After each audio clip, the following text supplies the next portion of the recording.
चलिए अब शांत हो जाइए, जिसको जिसको नौकरी करना है शांत हो जाइए।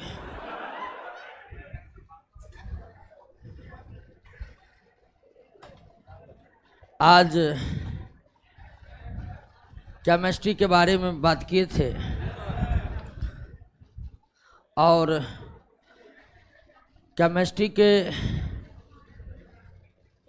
प्रथम, द्वितीय और तृतीय चैप्टर समाप्त हो गया है। प्रश्नों को याद कर लिए हैं सभी।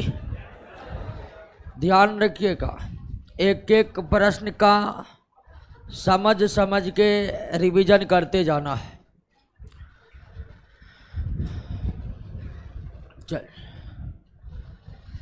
तो पहला, दूसरा, तीसरा चैप्टर के सारे प्रश्न आप लोग याद कर लिए हैं।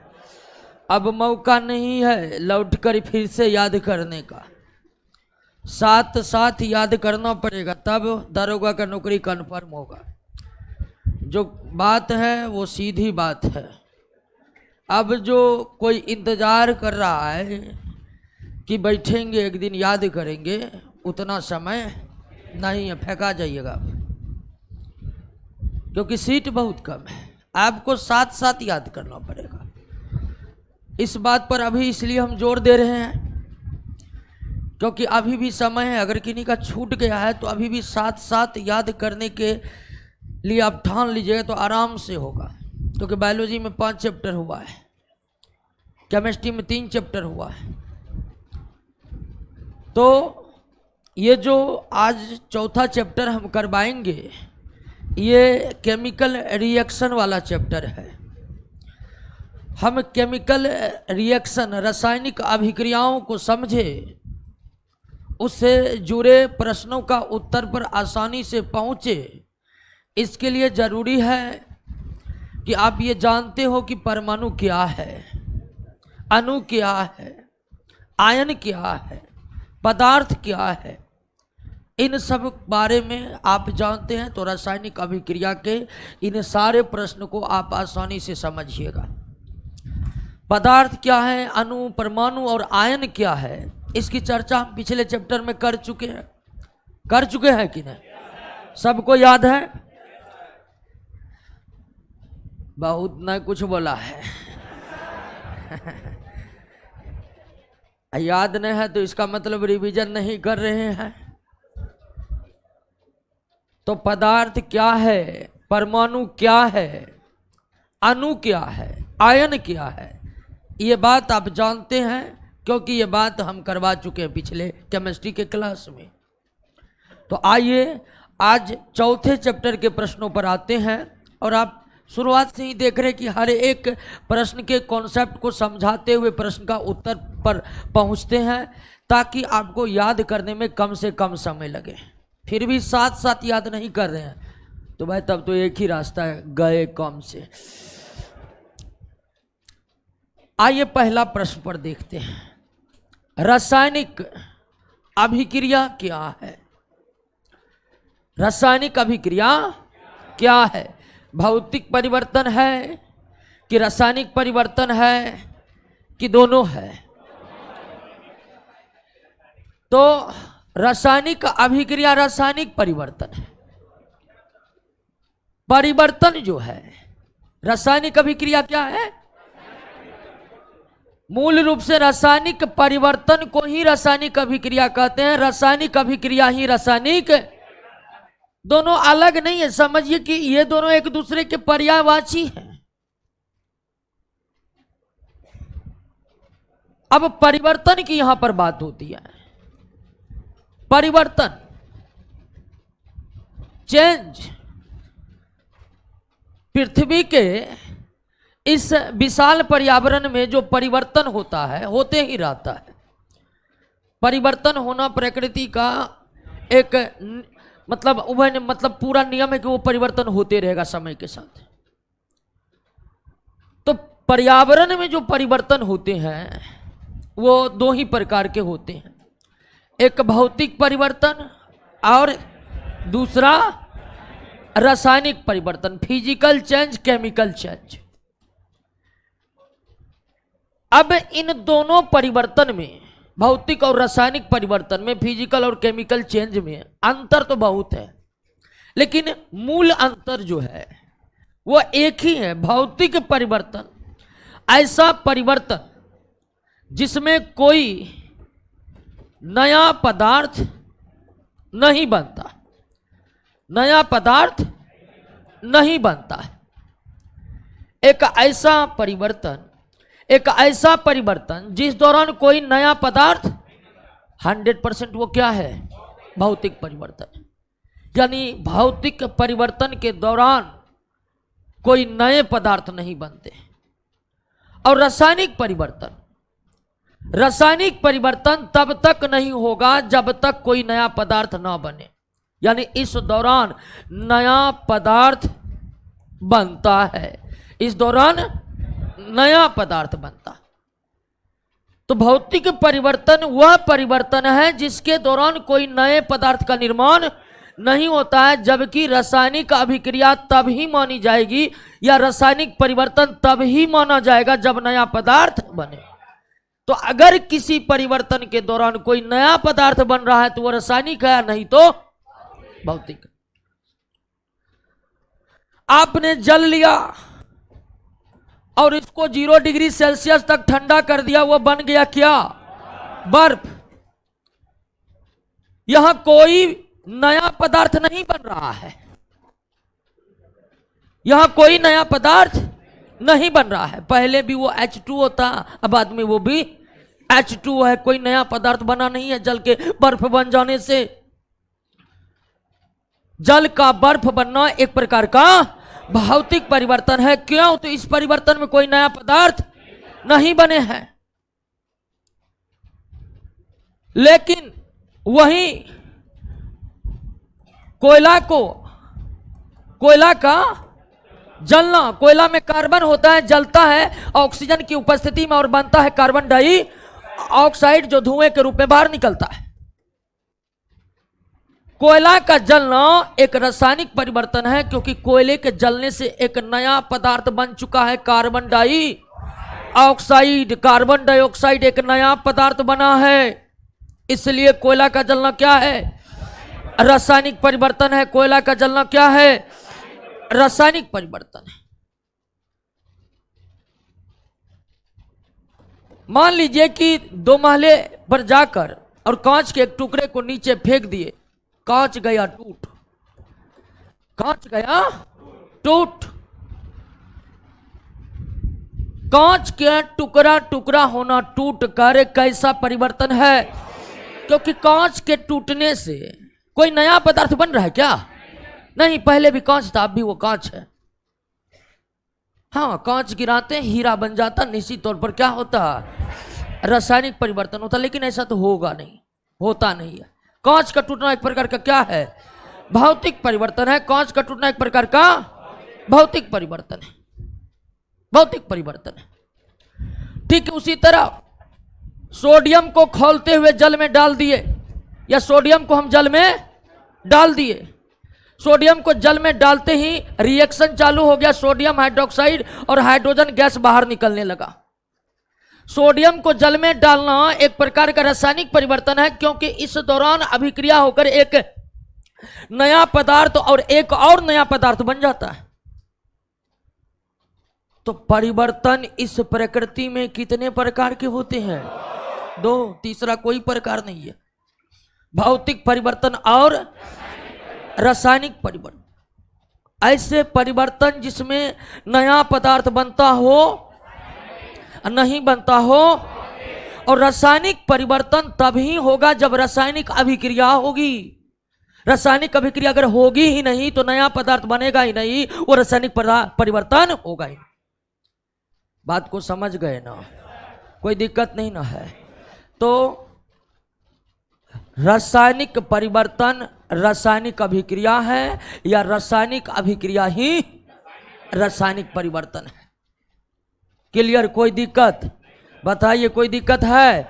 भौतिक और रासायनिक परिवर्तन को समझे कि नहीं समझे? रासायनिक अभिक्रिया रासायनिक परिवर्तन है। दूसरा, रासायनिक अभिक्रिया में भाग लेने वाले पदार्थ को क्या कहते हैं? रासायनिक अभिक्रिया में भाग लेने। तो रासायनिक अभिक्रिया, मान लीजिए कि हाइड्रोजन गैस को ऑक्सीजन गैस की उपस्थिति में अभिक्रिया करवाते हैं तो निर्माण होता है किसका? जल का होता है।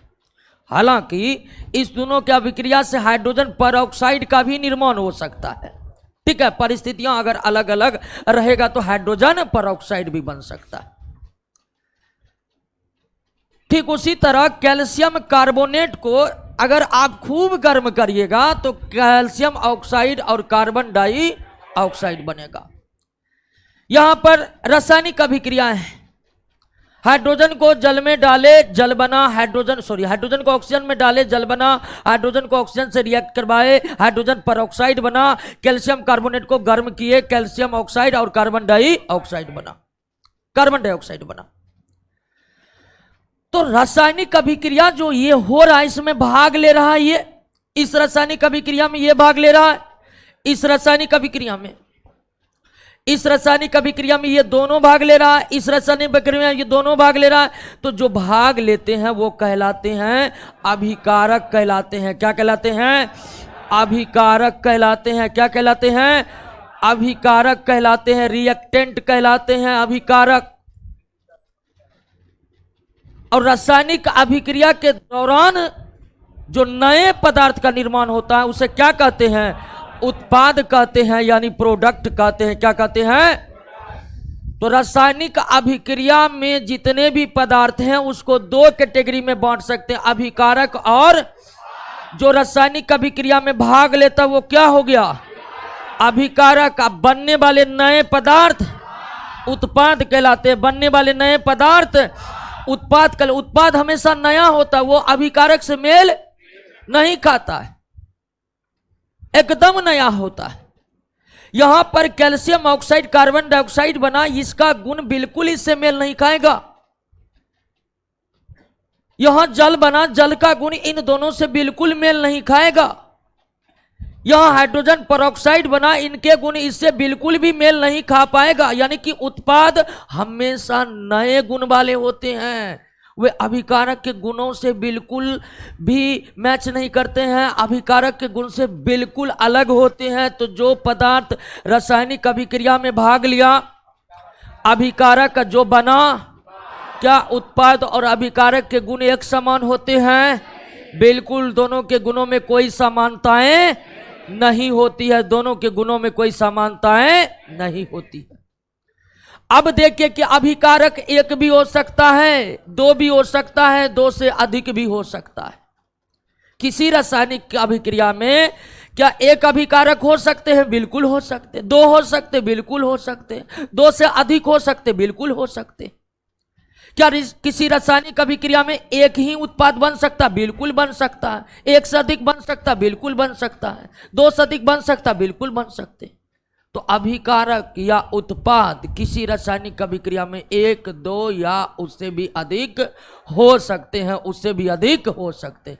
क्लियर हो गया? बात समझ गए? तो रासायनिक अभिक्रिया में भाग लेने वाले पदार्थ को क्या कहते हैं? अभिकारक। बनने वाले पदार्थ को उत्पाद, बनने वाले पदार्थ को 3 नंबर। निम्नलिखित कथनों पर विचार कीजिए।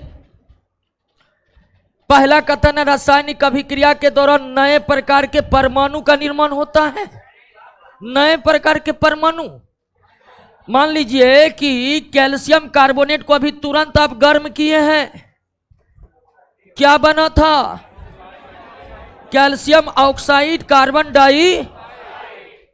आपने हाइड्रोजन को जल में ऑक्सीजन की उपस्थिति में जला डाला था, क्या बना था? यह रासायनिक अभिक्रिया है। अब कह रहे कि रासायनिक अभिक्रिया के दौरान नए प्रकार के परमाणु का निर्माण होता है? बिल्कुल नहीं होता है। इधर कौन कौन परमाणु है? Calcium carbon oxygen, calcium carbon, इधर भी कैल्शियम कार्बन। कोई नया परमाणु है कोई नया परमाणु? यहां पर देख लिया हाइड्रोजन, इसमें भी हाइड्रोजन, क्या नया परमाणु है? रासायनिक अभिक्रिया के दौरान कोई नए परमाणु का निर्माण नहीं होता है। तो रासायनिक अभिक्रिया के दौरान नए प्रकार के परमाणु का निर्माण होता है, यह कथन क्या है? गलत। रासायनिक अभिक्रिया के दौरान कोई नए परमाणु का निर्माण नहीं होता है। दूसरा कथन, रासायनिक अभिक्रिया के दौरान नए प्रकार के अणु का निर्माण होता है, बिल्कुल ये सही है। इधर देखिए कैल्शियम कार्बोनेट के अणु थे, इधर 2 प्रकार के अणु है, कैल्शियम ऑक्साइड कार्बन डाइऑक्साइड। इधर हाइड्रोजन के अणु, ऑक्सीजन के अणु, लेकिन इधर जल के अणु। तो जब भी रासायनिक अभिक्रियाएं होती हैं उसमें भाग लेते हैं परमाणु। जो परमाणु भाग लेते हैं रासायनिक अभिक्रिया में, वे आपस में एक नए रासायनिक बंधन का निर्माण करते हैं, केमिकल बॉन्ड का। नए केमिकल बॉन्ड बनने के कारण अणु नए प्रकार के बनते हैं, परमाणु नहीं बनते हैं, बल्कि परमाणु के बीच नए नए प्रकार के बंधन बनने से नए नए प्रकार के अणु बनते हैं। तो रासायनिक अभिक्रिया के दौरान नए प्रकार के अणु का निर्माण होता है, लेकिन परमाणु वही रहते हैं। अब परमाणु वही है तो अणु नया कैसे हो जाता है? तो होता यह है कि परमाणु के बीच रासायनिक बंधन क्या होते हैं? अलग अलग तरह के बन जाते हैं। समझे कि नहीं समझे? रासायनिक बंधन बनने के, नए रासायनिक बंधन बनने के कारण नए प्रकार के अणु का निर्माण होता है। क्लियर? तो पहला कथन गलत है। दूसरा क्या है? क्या होगा? केवल 2, केवल।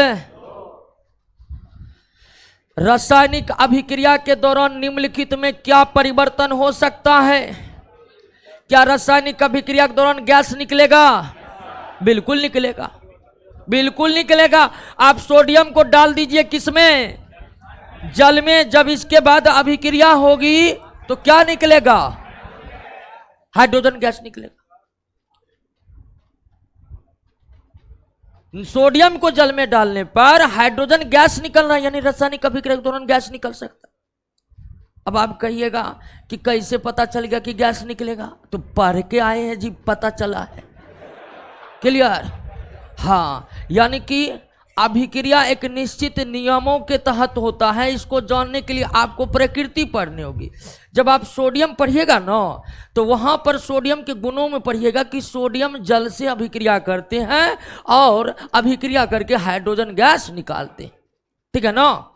तो ऐसा नहीं है कि डायरेक्ट कोई मैथमेटिक्स रूल लगता है और ये बन जाता है, ऐसा कुछ भी नहीं है। ये आपको याद रखना पड़ेगा कि सोडियम को जल में डालेंगे तो हाइड्रोजन गैस बाहर निकलेगा। और केमिकल रिएक्शन के जो इक्वेशन होते हैं उसमें तीर ऊपर जहां रहता है तो समझिए क्या है? गैस है। क्या है? गैस है। अब ये देना जरूरी नहीं है, लेकिन ये देकर हम समीकरण को और ज्यादा आकर्षक बना सकते हैं। ठीक है ना? तो रासायनिक अभिक्रिया में निम्नलिखित में कौन से परिवर्तन हो सकता है? बिल्कुल गैस निकल सकता है, बिल्कुल निकल सकता है। रंग में परिवर्तन हो सकता है, बिल्कुल हो सकता है। रंग में परिवर्तन हो सकता है। ठीक है ना? आप कॉपर सल्फेट, कॉपर, इसका रंग क्या होता है? हरा। और इसके जलीय विलयन में आप क्या डाल दीजिए? लोहा। अभिक्रिया शुरू होकर बन जाएगा क्या? Ferrous sulphate. इसका रंग नीला होता है। कॉपर सल्फेट का रंग क्या होता है? और इसके जलीय विलयन में क्या डाल दीजिए? उसके बाद रिएक्शन होकर फेरस सल्फेट बनता है और कॉपर अलग हो जाता है और इसका रंग हो जाता है हरा। रंग बदल गया कि नहीं? नीला से रंग क्या हो गया? हरा हो गया। क्यों? तो रासायनिक अभिक्रिया हुई। अब कॉपर सल्फेट नीले रंग का होता है, फेरस सल्फेट हरे रंग का होता है।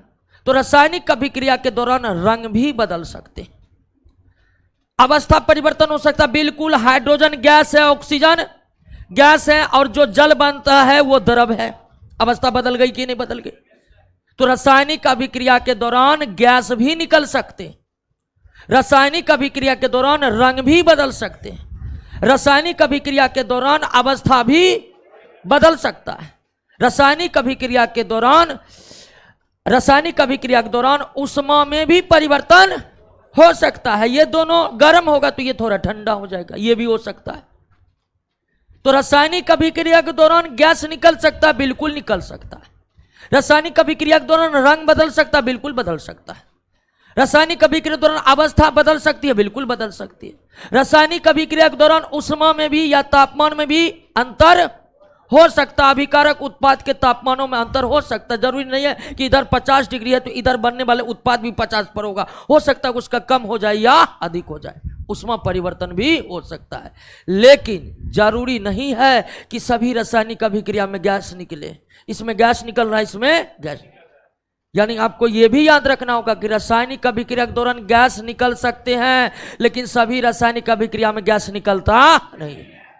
रासायनिक अभिक्रिया के दौरान रंग बदल सकते हैं, लेकिन सभी रासायनिक अभिक्रिया में रंग बदलता। रासायनिक अभिक्रिया में अवस्था बदलते हैं, लेकिन सभी रासायनिक अभिक्रिया में अवस्था। रासायनिक अभिक्रिया के दौरान ऊष्मा में परिवर्तन हो सकता है, लेकिन सभी रासायनिक अभिक्रिया में ऐसा एक गुण जो सभी रासायनिक अभिक्रिया के दौरान होगा वो है नया पदार्थ का बनना। कोई भी रासायनिक अभिक्रिया हो उसमें नए पदार्थ का निर्माण होगा ही होगा, ये फिक्स है। आंसर क्या होगा? क्लियर? 4 का क्या होगा? डी। रासायनिक अभिक्रिया के दौरान निम्नलिखित में कौन सा परिवर्तन नहीं होता है? द्रव्यमान का बढ़ना, अवस्था बदल सकता, ताप बदल सकता, गैस निकल सकता, लेकिन द्रव्यमान। एक आप नियम पढ़े थे द्रव्यमान संरक्षण का नियम, जो लेवाइजियर ने दिया था, जो केमिस्ट्री के पिता हैं। द्रव्यमान संरक्षण का नियम, law of conservation of mass, और इस नियम के प्रतिपादक लेवाइजियर हैं। कौन है? लेवाइजियर, जो केमिस्ट्री के पिता भी है। तो जब भी कोई रासायनिक अभिक्रियाएं होती है तो उसमें द्रव्यमान में कोई परिवर्तन, अगर ये 10 ग्राम है तो इधर भी इन दोनों का वजन कितना होगा? 10 ग्राम होगा। यानी रासायनिक अभिक्रिया द्रव्यमान संरक्षण नियम के अधीन होता है। रासायनिक अभिक्रिया में जितना अभिकारक का द्रव्यमान होता है उतना ही उत्पाद का द्रव्यमान होता है, द्रव्यमान में कोई परिवर्तन नहीं होता। क्या? अरे यहां द्रव्यमान का जिक्र कर रहे हैं, अनुपात का जिक्र कर रहे हैं। द्रव्यमान का जिक्र कर रहे हैं, ये द्रव्यमान संरक्षण है। अनुपात का जिक्र करेंगे, अनुपात स्थिर अनुपात होगा। क्या आपको क्वेश्चन पूछ रहे हैं तो बिल्कुल छोरे अलग है। अनुपात का नियम रहता तो अनुपात का जिक्र करते। कैल्शियम, कार्बन, ऑक्सीजन का क्या अनुपात है? क्लियर हो गया? बात समझ गए? कोई दिक्कत नहीं ना? तो रासायनिक अभिक्रिया के दौरान निम्नलिखित में कौन सा परिवर्तन नहीं होता है? द्रव्यमान में परिवर्तन। रासायनिक अभिक्रिया के दौरान नए प्रकार के परमाणु नहीं बनते हैं। रासायनिक अभिक्रिया में नए प्रकार के परमाणु, लेकिन नए प्रकार के अणु बनते हैं। नेक्स्ट, याद होते जा रहा है कि नहीं? रासायनिक अभिक्रिया में कौन भाग लेता है? परमाणु को हम परिभाषित ही किए थे इस तरह की पदार्थ का वो सूक्ष्मतम कण जो रासायनिक अभिक्रिया में भाग लेता उसे क्या कहते हैं? परमाणु। और परमाणु जब इलेक्ट्रॉन का त्याग कर दे या इलेक्ट्रॉन को ग्रहण कर ले, इलेक्ट्रॉन का त्याग कर ले या ग्रहण कर ले तो वो क्या बन जाता है? आयन बन जाता है। क्या बन जाता है? आवेशित परमाणु को ही क्या कहते हैं? और जब एक या एक से अधिक परमाणु एक प्रकार के परमाणु या एक से अधिक प्रकार के परमाणु आपस में रासायनिक बंधन बन के जुड़ जाए तो उसे अणु कहते हैं। क्या कहते हैं? अणु में हमेशा कम से कम 2 परमाणु का होना जरूरी है, चाहे वो एक समान रहे या अलग अलग रहे। क्लियर हो गया? लेकिन रासायनिक अभिक्रिया में आयन भाग नहीं लेते हैं, रासायनिक अभिक्रिया में अणु भाग नहीं लेते हैं, रासायनिक अभिक्रिया में परमाणु भाग लेते हैं। अब आपको सस्पिशन होगा कि जब हम लिखते हैं H2O2 और बनता है जल तो ये तो अणु है, ये भी अणु है, ये तो भाग ले रहा है। ये पदार्थ के रूप में हम प्रदर्शित कर रहे हैं कि ये पदार्थ रासायनिक अभिक्रिया में भाग ले रहा है। बस जैसे ही रासायनिक अभिक्रिया शुरू होगी ये अणु टूट जाएगा। किसमें? ये ऑक्सीजन टूट जाएगा। किसमें? तब जाकर रासायनिक अभिक्रिया स्टार्ट होगी, तब जाकर नए रासायनिक बंधन बनेगा, तब जाकर जल बनेगा। तो रासायनिक अभिक्रिया में हमेशा कौन भाग लेते हैं? परमाणु भाग लेते हैं। रासायनिक अभिक्रिया में हमेशा आयन और अनुभाग। नेक्स्ट, निम्नलिखित में किस परिवर्तन में रासायनिक अभिक्रिया संपन्न हो रही है? तो जो परिवर्तन होगा रासायनिक, उसी में होगा रासायनिक अभिक्रिया, ये ना जी। जो परिवर्तन होगा रासायनिक, उसी में होगा रासायनिक अभिक्रिया। दूध का खट्टा होना रासायनिक परिवर्तन है, क्योंकि इस दौरान लैक्टिक एसिड नामक नए पदार्थ का निर्माण होता है। मानव शरीर में भोजन का पचना रासायनिक परिवर्तन है, क्योंकि भोजन के पचने से प्रोटीन टूटकर अमीनो एसिड नामक नए पदार्थ बनाता है। जल का उबलना रासायनिक परिवर्तन है, यह भौतिक परिवर्तन है, क्योंकि इसमें कोई नए पदार्थ का निर्माण है। फलों के पकने से फलों के भीतर नए प्रकार के पदार्थ का निर्माण होता है, इसलिए फलों का पकना भी क्या है? अब किसी भी चीज का जलना, क्योंकि कोई भी चीज जलता है ऑक्सीजन की उपस्थिति में, वो ऑक्सीजन से अभिक्रिया करके ही जलता है। तो 1 2 4 5 1 2, जबकि जल का उबलना एक भौतिक परिवर्तन है। जल का उबलना एक भौतिक परिवर्तन है, क्योंकि जल के उबलने से वाष्प बनता है, और वाष्प भी H2O है। वाष्प भी कोई नया पदार्थ नहीं है। रासायनिक अभिक्रिया के संबंध में कौन सा कथन सही नहीं है? आप तो रासायनिक अभिक्रिया क्या है समझ ही गए हैं। रासायनिक अभिक्रिया रासायनिक परिवर्तन है। रासायनिक अभिक्रिया के दौरान कोई नए प्रकार के परमाणु नहीं, बल्कि नए प्रकार के अणु बनते हैं। रासायनिक अभिक्रिया में हमेशा नए प्रकार के पदार्थों का, रासायनिक अभिक्रिया में पदार्थ के परमाणु भाग लेते हैं, ये तो सही है। ये तो परमाणु अस्थायी होते हैं, जिनमें अस्थायी बनने की प्रवृत्ति होती है, बिल्कुल ये भी सही है। परमाणु की प्रकृति अस्थायी होती है, जिसके कारण वे रिएक्टिव होते हैं। अभिक्रिया में परमाणु के संयोजी इलेक्ट्रॉन भाग लेते हैं, बिल्कुल सही। अभिक्रिया में परमाणु कोर इलेक्ट्रॉन भाग लेते हैं, गलत। अब देखिए, परमाणु के अंदर होते हैं इलेक्ट्रॉन, प्रोटॉन, न्यूट्रॉन, और इलेक्ट्रॉन को कितने भागों में बांटते हैं? संयोजी और कोर।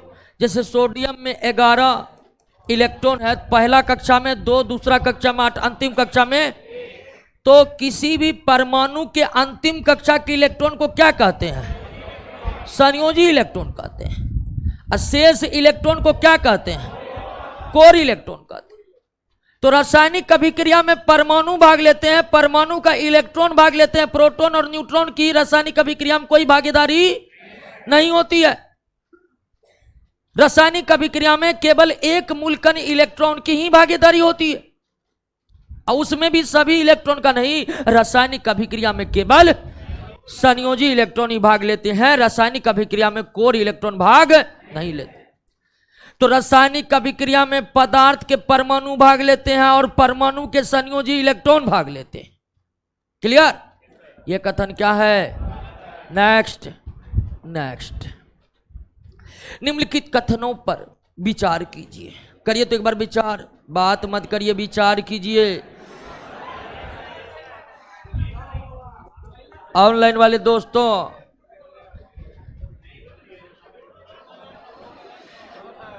करा कि रासायनिक अभिक्रिया केवल प्रयोगशाला में ही संपन्न कराया जा सकता है।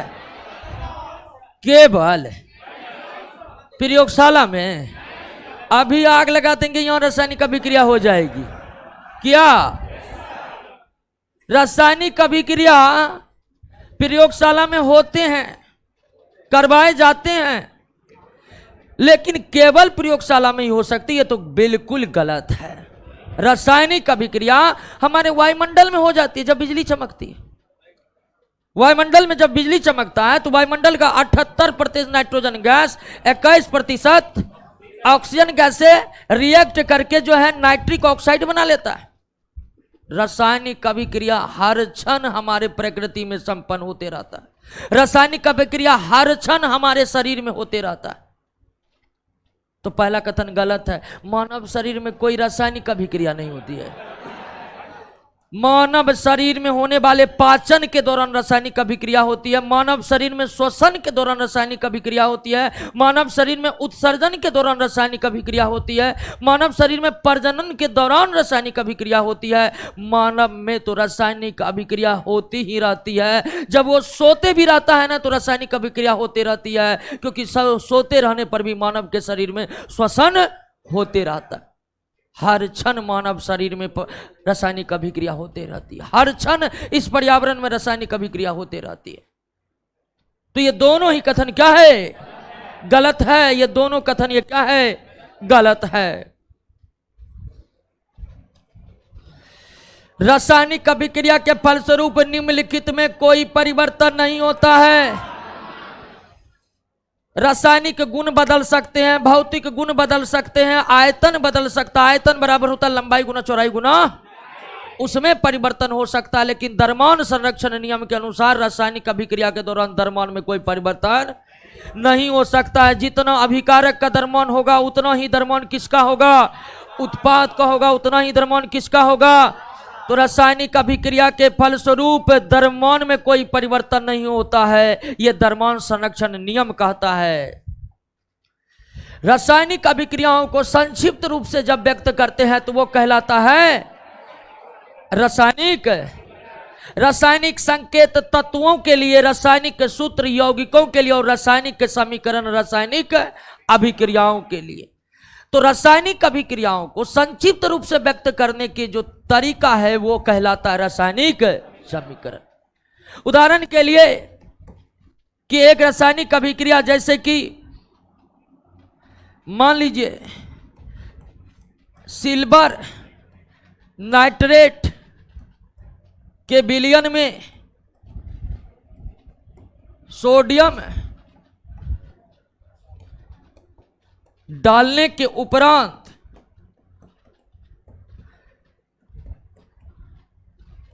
सोडियम नाइट्रेट बनता है तथा सिल्वर पृथक यानी अलग हो जाता है। ये क्या है? एक रासायनिक समीकरण जो हम आपको लिख के बता रहे हैं। कितने सारे शब्दों का इस्तेमाल हुआ इसी रासायनिक समीकरण, ये रासायनिक अभिक्रिया है जो आपको लिखकर बता रहे हैं।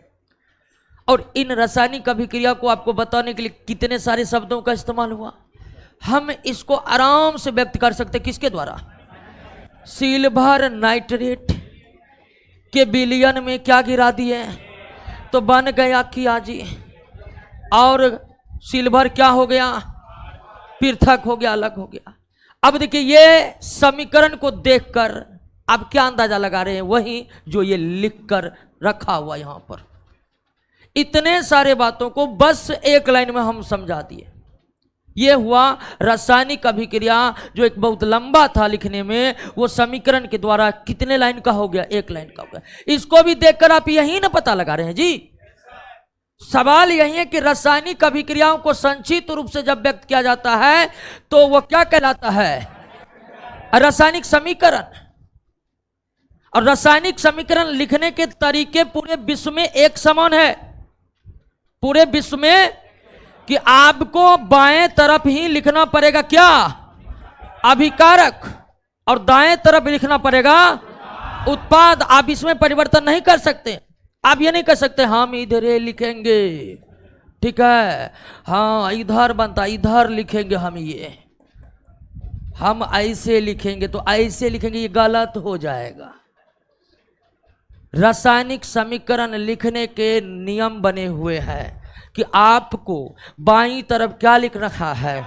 अभिकारक, बीच में उसके दाएं तरफ क्या रखना है? अभिकारक और उत्पाद के बीच क्या देना है? तीर। बराबर भी देते हैं, कब देते हैं वो उस पर हम आएंगे, वो भी प्रश्न है। इसके बीच बराबर देना होता है या तीर देना होता है, और भी कुछ संकेत का इस्तेमाल।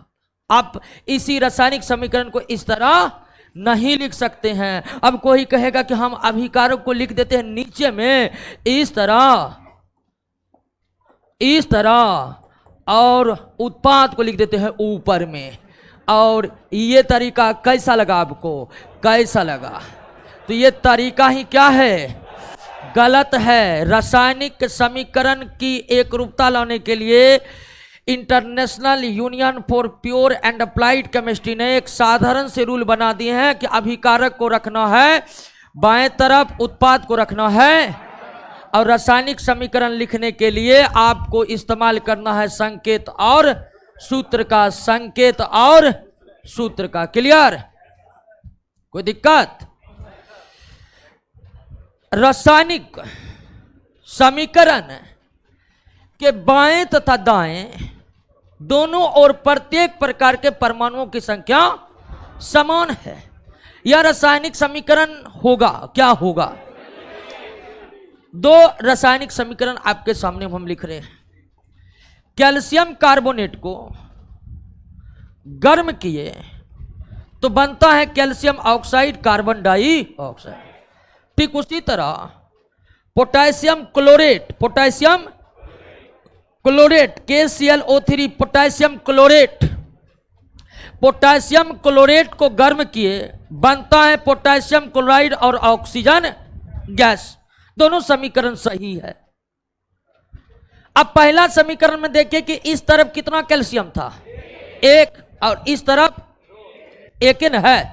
इस तरफ एक कैल्शियम के परमाणु, इस तरफ भी एक कैल्शियम के परमाणु, इस तरफ एक कार्बन, तो इस तरफ भी, इस तरफ कितना ऑक्सीजन, इस तरफ कितना ऑक्सीजन, तो दोनों तरफ सभी प्रकार के परमाणुओं की संख्या क्या है। ऐसे रासायनिक समीकरण को क्या कहते हैं, संतुलित करते हैं। ऐसे रासायनिक समीकरण जिसमें अभिकारक के तरफ जितने प्रकार के परमाणु जितनी संख्या में हैं उतने ही प्रकार के परमाणु उतनी ही संख्या में उत्पाद के तरफ है, तो ऐसे रासायनिक समीकरण को क्या कहते हैं, संतुलित। अब इसमें चेक करिए, इसमें पोटेशियम एक है, इस तरफ भी एक है, क्लोरीन एक है, इस तरफ भी, लेकिन इस तरफ ऑक्सीजन कितना है, इस तरफ। ये रासायनिक समीकरण असंतुलित है। क्या है? तो रासायनिक समीकरण भी कितने प्रकार के होते हैं, संतुलित रासायनिक समीकरण और असंतुलित रासायनिक समीकरण। जब रासायनिक समीकरण में दोनों तरफ सभी प्रकार के परमाणु समान संख्या में मौजूद हो तब वो क्या हो गया, अब परमाणु की संख्या समान न हो तो क्लियर हो गया। अब देखिए जो असंतुलित रासायनिक समीकरण होते हैं उसे संतुलित करना पड़ता है। उसे क्या करना पड़ता है, संतुलित। असंतुलित को करना पड़ता है संतुलित। कैसे? तो इसके लिए कोई नियम नहीं है, यह केवल अनुमानों के आधार पर होता है। एक असंतुलित रासायनिक समीकरण को संतुलित करने के लिए कोई नियम, ये बस आप अपने अनुमान के आधार पर कर सकते हैं। कैसे? इधर है 3, इधर है, और दोनों तरफ करना है समान, दोनों तरफ करना है। तो इधर लगा दिए क्या, इधर लगा दिए, ऑक्सीजन बराबर हो गया, लेकिन पोटेशियम क्लोरीन कितना हो गया, तो यहां भी लगा दिए, हो गया कि नहीं। अब ये हो गया असंतुलित से संतुलित हो गया। तो असंतुलित को संतुलित करना पड़ता है, नहीं तो वह रासायनिक समीकरण पूरी तरह से सही नहीं होगा। और असंतुलित को संतुलित करने के लिए बस आपको अनुमान लगाना पड़ेगा कि किस तरफ किन अंकों का इस्तेमाल करके दोनों तरफ परमाणु की संख्या क्या हो जाए, समान हो। क्लियर? बात समझ गए ना? अब आप कहिएगा कि असंतुलित को संतुलित क्यों करना जरूरी है। तो असंतुलित रासायनिक समीकरण द्रव्यमान संरक्षण नियम का उल्लंघन करता है। एक असंतुलित रासायनिक समीकरण द्रव्यमान संरक्षण नियम का क्या करता है, उल्लंघन। द्रव्यमान संरक्षण क्या कहता है कि दोनों तरफ द्रव्यमान की, दोनों तरफ के पदार्थों का द्रव्यमान क्या होगा, समान होगा। लेकिन अगर परमाणु ही समान नहीं रहेगा तो दोनों तरफ का द्रव्यमान समान हो सकता है। जब समान संख्या में परमाणु इस तरफ रहेगा तभी ना द्रव्यमान बराबर होगा। एक तरफ परमाणु ही ज्यादा है, एक तरफ परमाणु ही कम है, तो आपको लगता है द्रव्यमान बराबर हो जाएगा। तो एक असंतुलित रासायनिक समीकरण द्रव्यमान संरक्षण नियम का उल्लंघन करता है। द्रव्यमान संरक्षण नियम का पालन करने के लिए ही एक असंतुलित रासायनिक समीकरण को क्या करते हैं, संतुलित। यानी संतुलित रासायनिक समीकरण द्रव्यमान संरक्षण नियम का पालन करता है, लेकिन असंतुलित रासायनिक समीकरण द्रव्यमान संरक्षण नियम का पालन नहीं करता। और असंतुलित रासायनिक समीकरण द्रव्यमान संरक्षण नियम का पालन करे, इसलिए हम उसे क्या करते हैं, संतुलित करते हैं। और ये केवल अनुमानों के आधार पर ही होता है। नेक्स्ट 13 नंबर, रासायनिक समीकरण द्वारा निम्नलिखित में कौन सी सूचना प्राप्त नहीं होती है।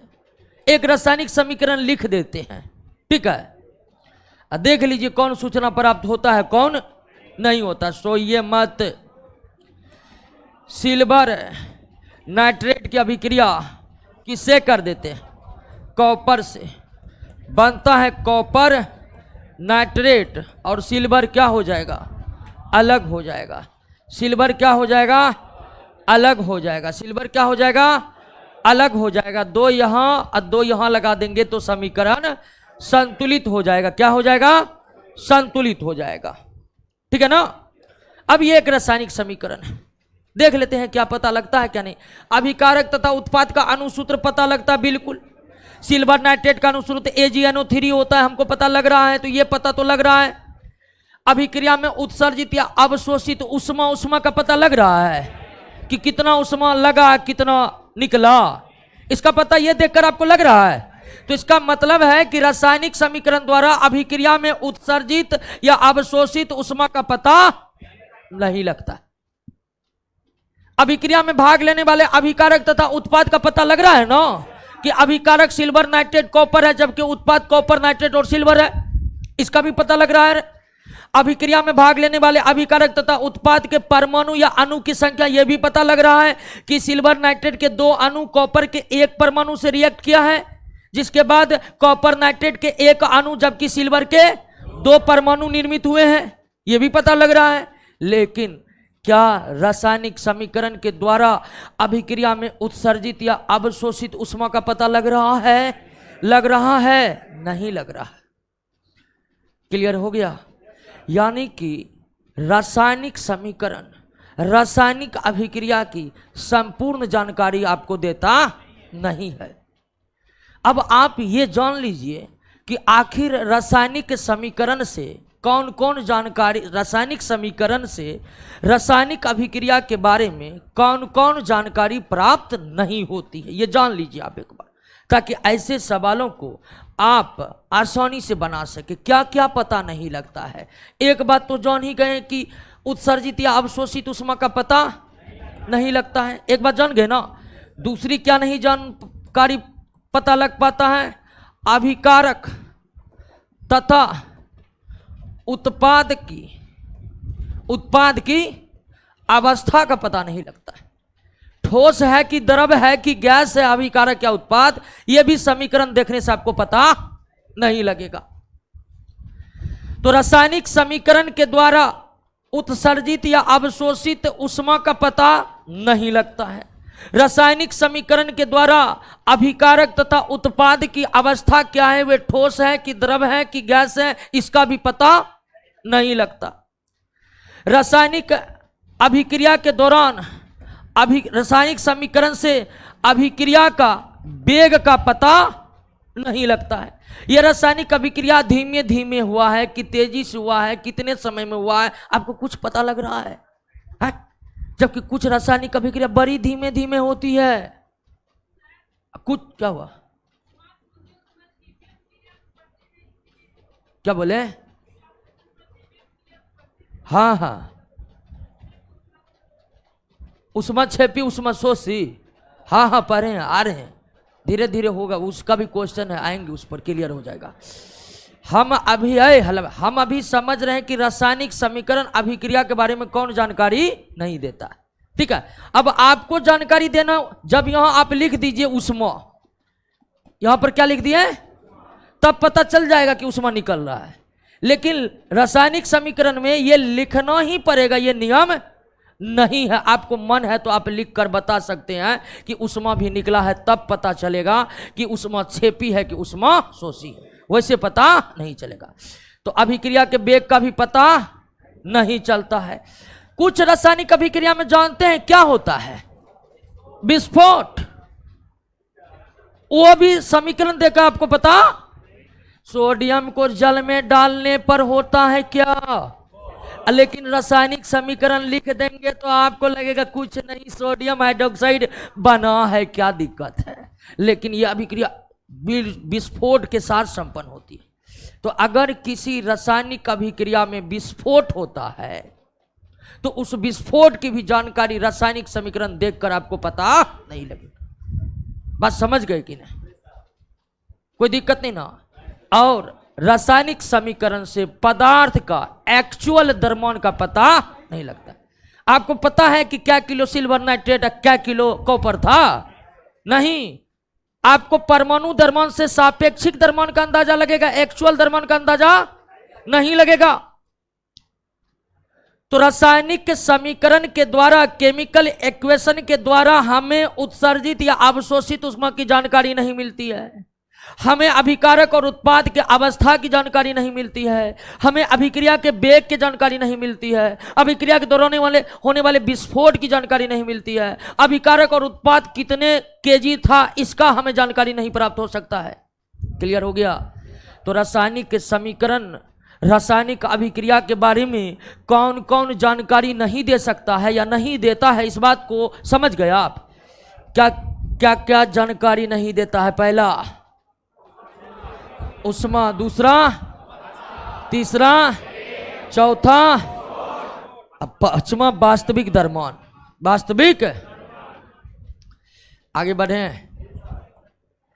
रासायनिक समीकरण द्वारा निम्नलिखित में अभिक्रिया के बारे में कौन सी जानकारी प्राप्त हो सकती है?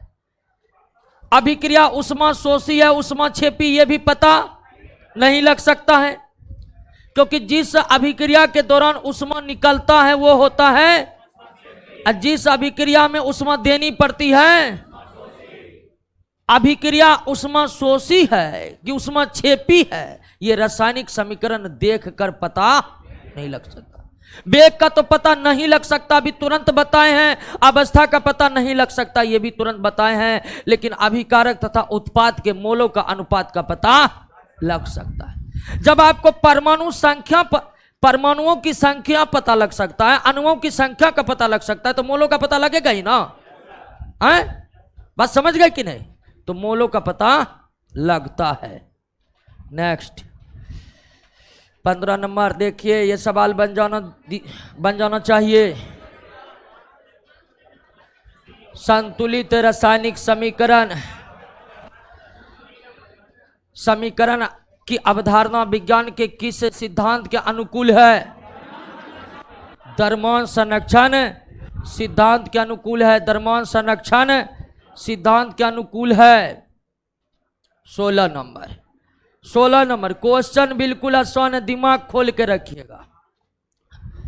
समझ रहे हैं ना के क्वेश्चन को? हम नहीं चाहते हैं केमिस्ट्री ऊपर ऊपर निकल जाए। अक्सर लोग रिएक्शन वाला चैप्टर छोड़ ही देते हैं। 2-3 बार से इस चैप्टर से प्रश्न आए हैं, अभिक्रिया से रिलेटेड 2 प्रश्न पूछ चुका है। तो हम चाहते हैं कि प्रश्नों की प्रकृति बदल भी जाए तो आपको कोई दिक्कत प्रश्न को बनाने में ना हो। इसके लिए कॉन्सेप्ट क्लियर होना जरूरी है। वही आपका हो रहा है कि नहीं हो रहा है? आइए देखिए, कह रहा है कि निम्नलिखित रासायनिक समीकरण पर विचार कीजिए एवं सही कथन का चयन कीजिए। और कथन शायद है किसके बारे में? मोले के बारे में। हर कथन में किसका उल्लेख किया गया है? यानी मोल के बारे में पूछ रहा है। और इससे पहले के सवाल में, इससे भी पहले के सवाल में आप ये जान चुके हैं कि रासायनिक समीकरण के द्वारा मोलों के अनुपात का पता चलता है। ये पढ़ चुके हैं ना? रासायनिक समीकरण रासायनिक अभिक्रिया में भाग लेने वाले अभिकारक उत्पाद के मोलों के अनुपात की जानकारी देता है। अब वहां पर रासायनिक समीकरण ही न था, तो आइए देखते हैं कि उस रासायनिक समीकरण से हम मोलों का अनुपात कैसे पता करते हैं। कार्बन मोनोऑक्साइड के आगे में कितना संख्या है? Carbon monoxide CO carbon monoxide. Carbon monoxide के आगे में कौन संख्या? 2। ऑक्सीजन के आगे में कौन संख्या? 1। कुछ नहीं है तो कार्बन डाइऑक्साइड के आगे में कितना संख्या? इसका मतलब हुआ कि कार्बन मोनोऑक्साइड का कितना मोल भाग लिया है? 2 मोल भाग लिया है। कितना मोल? जितना आगे में संख्या है वही क्या होता है? मोल होता है। कार्बन मोनोऑक्साइड के आगे में कितना है? मतलब इस रासायनिक अभिक्रिया में कार्बन मोनोऑक्साइड के 2 मोल ऑक्सीजन के 1 मोल से अभिक्रिया करता है और कार्बन डाइऑक्साइड के 2 मोल का निर्माण करता है। समझ गए कि नहीं? यानी कार्बन डाइऑक्साइड ऑक्सीजन के मोलों का अनुपात 2:1 है। तो इस रासायनिक समीकरण में कार्बन मोनोऑक्साइड का आगे 2 है, तो इसका मतलब कार्बन मोनोऑक्साइड का 2 मोल ऑक्सीजन के आगे 1 है, नहीं है तो 1 है, तो ऑक्सीजन का 1 मोल से अभिक्रिया करता है। कार्बन मोनोऑक्साइड का 2 मोल ऑक्सीजन के 1 मोल के साथ अभिक्रिया करके कार्बन डाइऑक्साइड का 2 मोल बनाता है। बात समझ गए ना? जैसे H2O2 क्या बनाता है? जल। तो पहले इसको संतुलित करना होगा।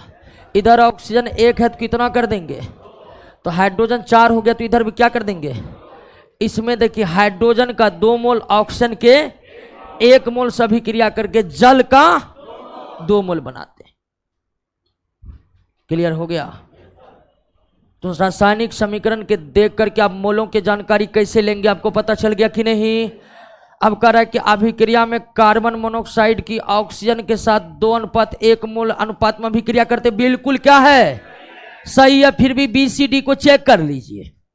कार्बन डाइऑक्साइड के 2 मोल ऑक्सीजन का 1 मोल रखे जाने पर कार्बन डाइऑक्साइड का 1 मोल गलत हो गया। कार्बन डाइऑक्साइड का कितनी भी मात्रा के लिए ऑक्सीजन का 1 मोल ही पर्याप्त होगा? बिल्कुल नहीं। 2 मोल के लिए चाहिए 1 मोल, 4 मोल के लिए 2 मोल। बात समझ गए कि नहीं? 2 मोल कार्बन मोनोऑक्साइड को 1 मोल ऑक्सीजन चाहिए रिएक्ट करने के लिए। कार्बन डाइऑक्साइड का मोल बढ़ेगा तो ऑक्सीजन का भी क्या होगा? बढ़ाना पड़ेगा। तो ये भी क्या है? गलत। कार्बन डाइऑक्साइड का 1 मोल ऑक्सीजन के 1 मोल से अभिक्रिया करता नहीं, कार्बन डाइऑक्साइड के 2 मोल से ऑक्सीजन का 1 मोल अभिक्रिया करता। सही कौन है? ए है। सही कौन है? ए है। क्लियर हुआ कि नहीं प्रश्न? कोई दिक्कत? 17 रासायनिक क्या 12 नंबर में दिक्कत है?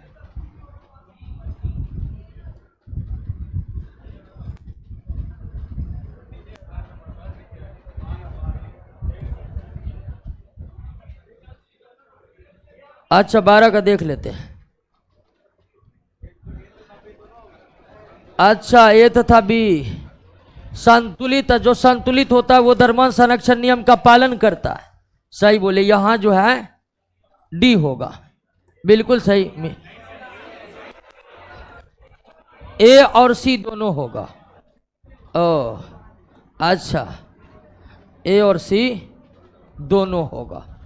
तो ए और सी दोनों सही है। ए भी सही है और सी भी सही है।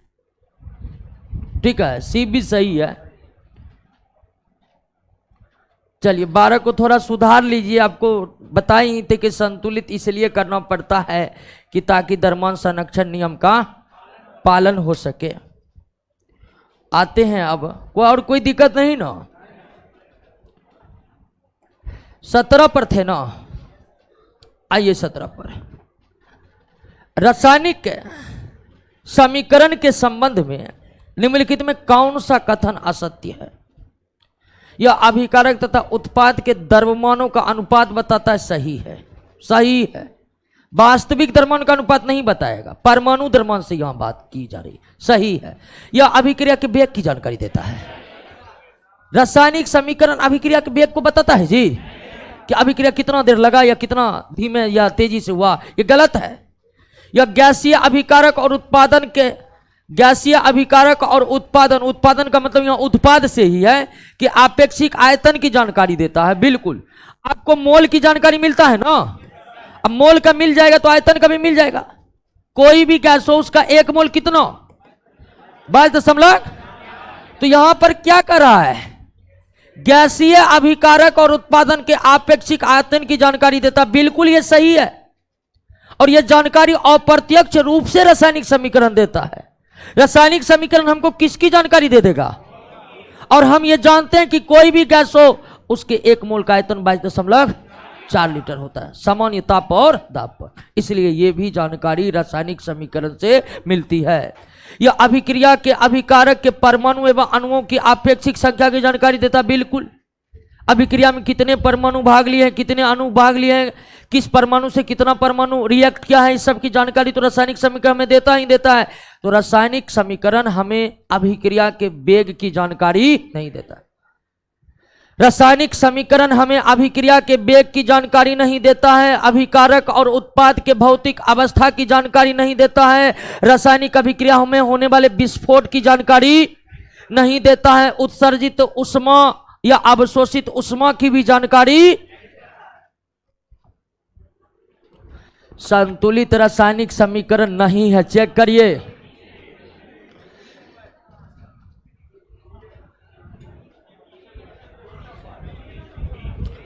भी नहीं है, बिल्कुल। इधर 2 हाइड्रोजन, इधर 2, इधर 2 ऑक्सीजन, इधर 3, ये नहीं है, ये नहीं है। क्लियर? बाकी सब है ना। तो क्या ऐसे प्रश्न को आपको एग्जाम में बनाने में दिक्कत होगा? दिक्कत होगा जब आप हड़बड़ी में बनाइएगा। समझे कि नहीं समझे? ऐसे प्रश्न जब आए तो थोड़ा दिमाग को शांत कर लेना कि हमको सही ही बनाना है, और हल्का सा दिमाग, हड़बड़ी में जो है चेक गड़बड़ हो जाएगा, तुरंत मार के आगे बढ़ जाएगा। तो परमाणु की संख्या को गिनना है, बराबर है तो संतुलित, नहीं है तो। निम्नलिखित में कौन सा कथन सही है? धातु का धातु के बीच रासायनिक अभिक्रिया नहीं हो सकती है। बिल्कुल नहीं हो सकती, नहीं हो सकती है। अब कहिएगा एल्युमिनियम और जिंक की अभिक्रिया होगी? नहीं होगी, क्योंकि धातु कभी धातु से अभिक्रिया नहीं करते। धातु धातु से अभिक्रिया, सोना और चांदी के बीच अभिक्रिया नहीं होगी, क्योंकि दोनों धातु है। मेटल मेटल से रिएक्ट नहीं करता है। कथन क्या है? सही है। तत्व का यौगिक से रासायनिक अभिक्रिया, धातु के धातु के बीच रासायनिक अभिक्रिया नहीं हो सकता, यह सही है। और कह रहा कौन सा कथन सही है, देख लेते हैं, क्योंकि डी भी है। तत्व का यौगिक से रासायनिक अभिक्रिया नहीं हो सकता है, गलत। तत्व का यौगिक से क्यों नहीं हो सकता? तत्व का यौगिक से बिल्कुल हो सकता है। तत्व का यौगिक से बिल्कुल रासायनिक अभिक्रिया हो सकता है। सोडियम क्या है? तत्व है। जल क्या है? यौगिक है। क्या इनके बीच अभिक्रिया नहीं होती? होती है। तत्व तत्व से अभिक्रिया करते हैं, तत्व यौगिक से अभिक्रिया करते हैं। यह कथन क्या है? गलत। तत्व कारक यौगिक से अभिक्रिया नहीं करता, बिल्कुल करता है। सोडियम जल से अभिक्रिया करके सोडियम हाइड्रोक्साइड बनाता है, हाइड्रोजन गैस निष्कासित होते हैं। तो ये गलत है। ठोस पदार्थ का द्रव पदार्थ के साथ रिएक्शन नहीं हो रहा हो सकता, बिल्कुल गलत है दोस्तों। ये ठोस है और ये क्या है? अभिक्रिया हो रही है ना, तो ये भी क्या है? गलत है। इसका मतलब सही कौन है आपका? कौन है? देखिए, धातु का धातु के साथ रासायनिक अभिक्रिया नहीं हो। धातु अधातु से रासायनिक अभिक्रिया कर सकते, धातु अधातु से रासायनिक अभिक्रिया कर सकते हैं। सोडियम ऑक्सीजन से अभिक्रिया करके सोडियम मोनोक्साइड का निर्माण करता है। सोडियम धातु, ऑक्सीजन अधातु, जो गैस है वो अधातु है। तो धातु अधातु से अभिक्रिया करते हैं, अधातु अधातु से अभिक्रिया करते हैं। हाइड्रोजन अधातु क्योंकि गैस, ऑक्सीजन अधातु क्योंकि गैस। अधातु अधातु से अभिक्रिया करता है, धातु अधातु से अभिक्रिया करता है, लेकिन कभी भी धातु धातु से अभिक्रिया नहीं करता। कभी भी धातु धातु से अभिक्रिया नहीं करता। क्या? धातु धातु से अभिक्रिया क्यों नहीं करता है? प्रकृति या गुण है उसका, क्या नहीं करना। 20 नंबर पाते हैं। निम्नलिखित में कौन सा रासायनिक समीकरण संतुलित है? B number 2 nitrogen 2 nitrogen 4 hydrogen 2 दूनी 4 2 2 बी संतुलित है, बाकी असंतुलित। क्लियर? निम्नलिखित में कौन संयोजन अभिक्रिया है? संयोजन अभिक्रिया। तो आपको पहले समझना पड़ेगा कि संयोजन अभिक्रिया होता क्या है। तो आइए पहले समझ लीजिए। रासायनिक अभिक्रिया सभी एक जैसे नहीं होते। रासायनिक समीकरण में संयोजन अभिक्रिया,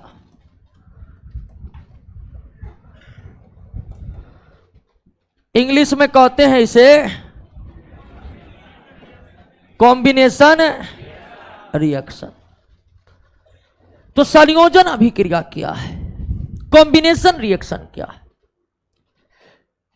जब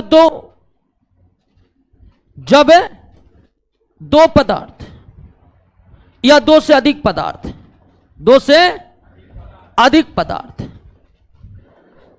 जब दो या दो से अधिक पदार्थ आपस में अभिक्रिया करके एक पदार्थ का निर्माण करें, आपस में अभिक्रिया करके केवल एक पदार्थ का निर्माण करें, तब उसे हम कहते हैं क्या? संयोजन अभिक्रिया। जब दो या दो से अधिक पदार्थ अभिक्रिया करके केवल एक उत्पाद बनाए, कितना?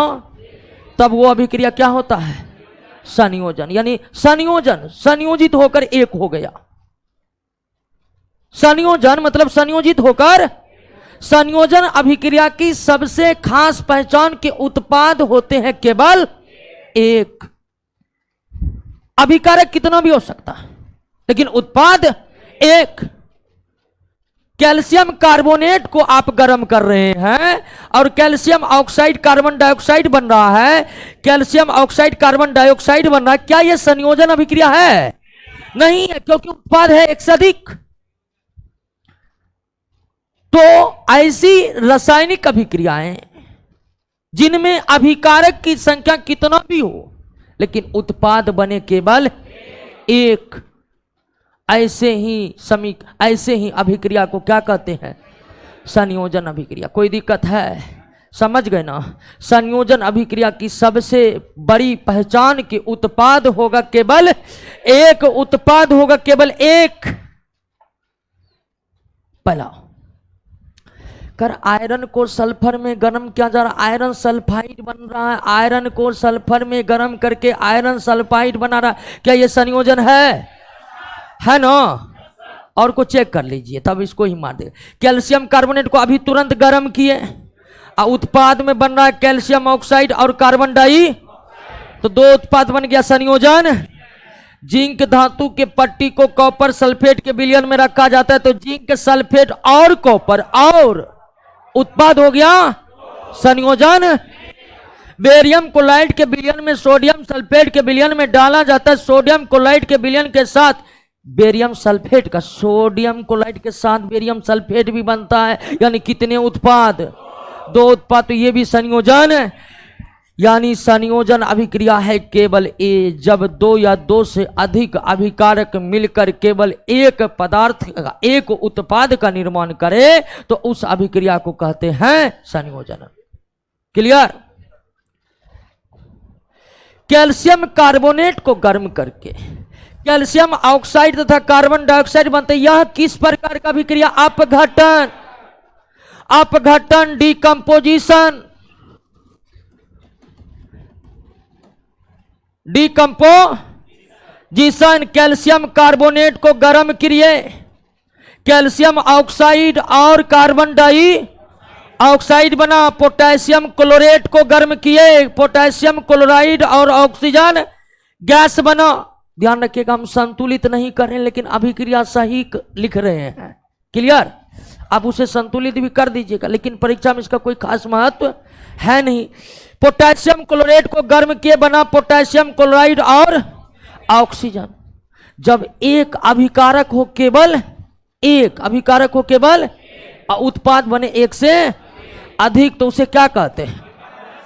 यानी संयोजन अभिक्रिया के मुख्य पहचान है कि उत्पाद केवल एक होते हैं, उत्पाद केवल एक होते हैं, उत्पाद केवल, और अपघटन की पहचान है कि अभिकारक केवल एक होते हैं, अभिकारक केवल एक होते हैं। बात समझ रहे हैं कि नहीं? यानी दोनों अभिक्रिया एक दूसरे के विपरीत है, दोनों अभिक्रिया एक दूसरे के विपरीत है। संयोजन अभिक्रिया में उत्पाद केवल एक था, जबकि अपघटन अभिक्रिया में अभिकारक केवल एक होता है। कोई दिक्कत? बात समझ गए ना? तो कैल्शियम कार्बोनेट को गर्म कर रहे हैं, अभिकारक है केवल एक, तो यह कौन अभिक्रिया होगा? इन सब अभिक्रियाओं के बारे में भी हम प्रश्न आएगा तो हम समझा देंगे, लेकिन दो प्रकार के रासायनिक अभिक्रिया को तो आप समझ गए। नेक्स्ट 23 नंबर,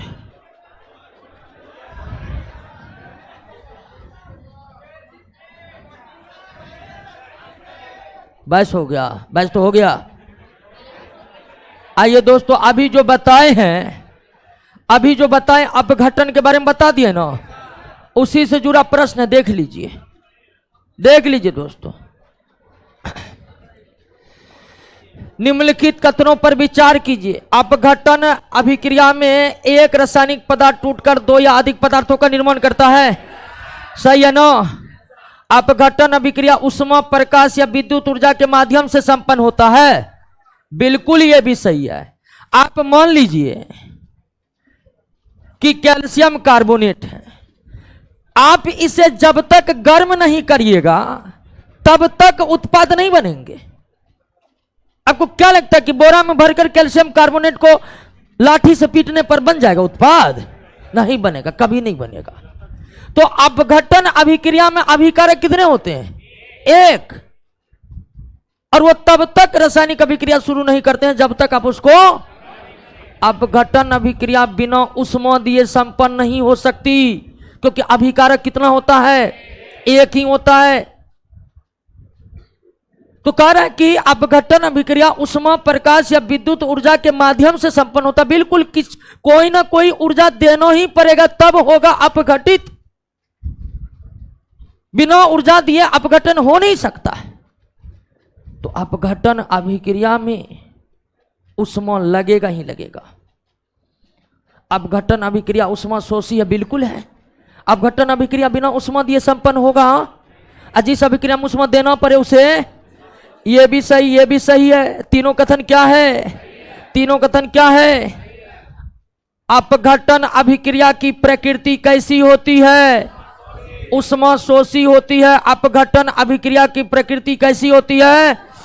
क्योंकि इस अभिक्रिया में बिना ऊष्मा दिए संपन्न ही नहीं होता।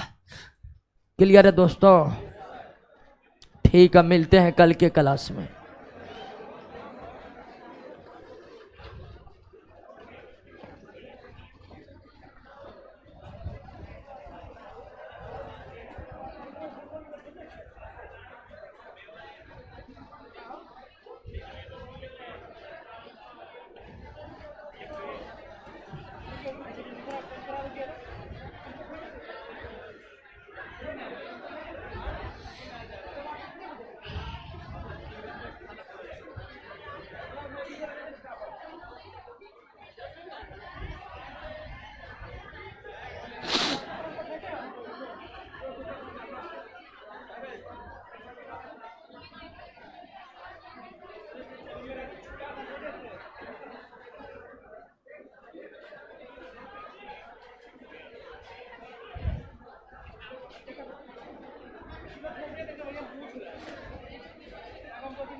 निकलिए, इस साइड से निकलिए, निकले, बाहर में जाकर फोटो खींचो, बाहर में निकलिए, इधर इस साइड से निकलिए। क्या बोले? करंट सर कहाँ से करें? करंट सर पर आएंगे जी, इसी बैच में।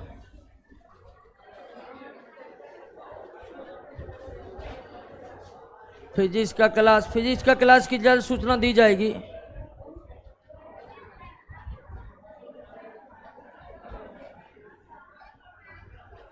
अच्छा, कुछ वीडियो अपलोड नहीं हो रहा, अपलोड कर देते।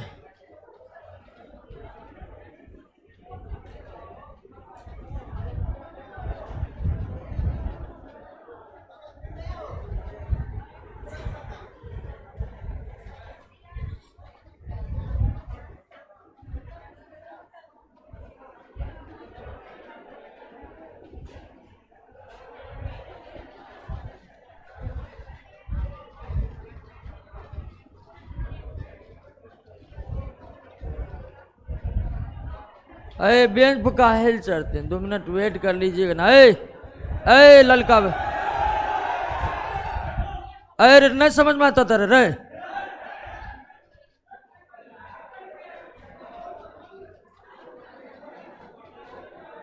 सिस्टम में रहो वरना ला देंगे सिस्टम में।